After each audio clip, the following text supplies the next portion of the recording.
This is the first in a series where I revisit anime I loved as a kid that I haven't seen since, and check in on how they hold up. What better place to begin than shoujo? Classic shoujo manga like Fruits Basket and Yona of the Dawn changed my brain chemistry forever. And along with those, people always bring up Maid-Sama as foundational shoujo reading. When I first watched the anime, I was, I think, 13. I remember liking how the protagonist was loud and abrasive, strong enough to protect herself, and the guy shows an interest in her anyways. Before I rewatched it, I was like, yeah, Maid-Sama. That show was all fluffy and wholesome, all about the rivals to lovers relationship of two polar opposites. But now I know I remembered wrong. So, do you remember Maid-Sama?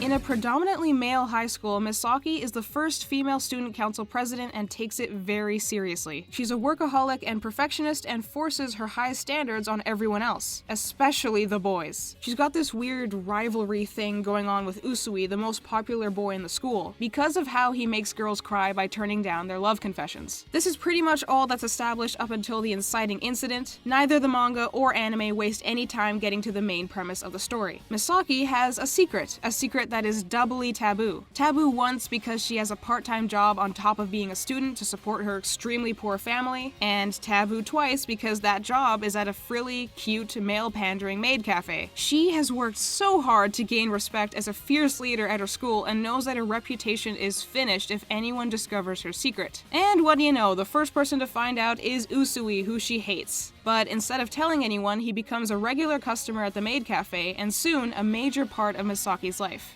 This video is sponsored by TechXYZ. They sent me my very own custom neon sign and I'm super happy with it. Whether you need a standout gift, a sign for your business, or just something to make your bedroom way cooler, TechXYZ is the best product for the best price. You can get single color, RGB lighting, or 7 different colors to control with a remote. I chose single color and it was ridiculously easy to customize the shape, size, style, and text for my sign. After that, all you need is a power adapter to plug it into an outlet. It's designed for stable brightness and a long life, without consuming a lot of power. I also like that my sign came with screws and a chain for installation, so if you live in an apartment like me and can't use the screws, you have the option to just hang it up and it looks great. Check out the link in the description and pin comment below to buy your own personalized neon sign, and thank you to TechXYZ for sponsoring this video.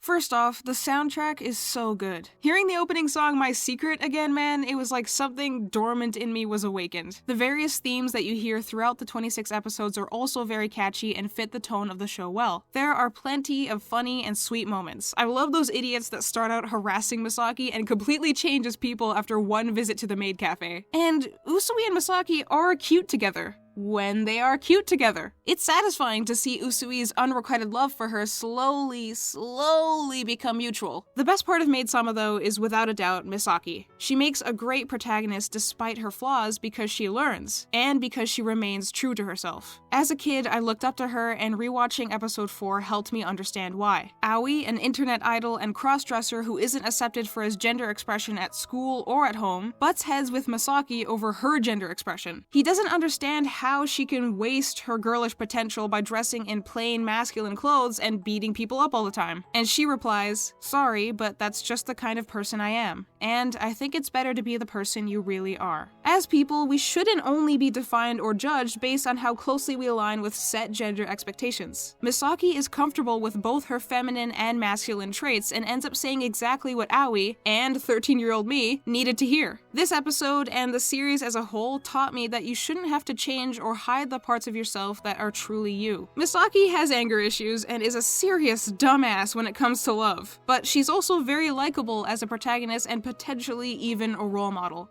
Look, I can respect a degenerate freak who isn't delusional about being a degenerate freak, but so much of what Usui does just isn't funny or endearing.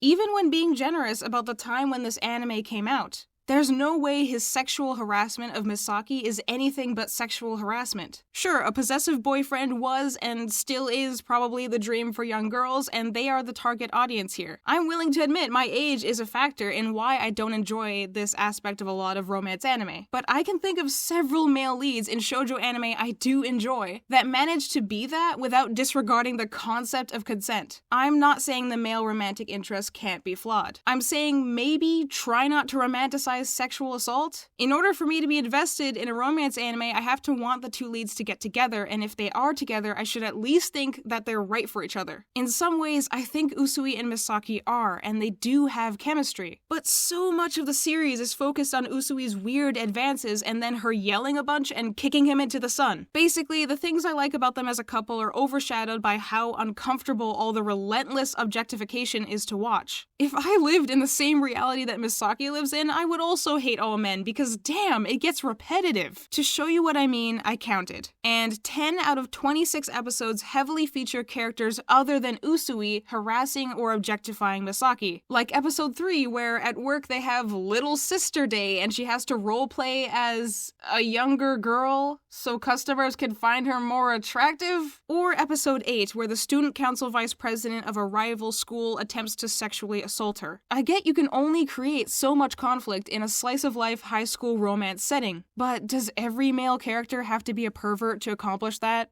So, Maid-Sama isn't all fluffy and wholesome like I remembered, and not all of it has aged well. That doesn't change the fact that certain aspects of it have likely made a positive, lasting impact. But overall, nostalgia does not save this anime. On my anime list, I had rated it an 8 out of 10, and almost a decade later, I'm updating that to a 6. I want to do more videos like this, so let me know in the comments which anime from your childhood I should review next. Thanks for watching, and I'll see you next time.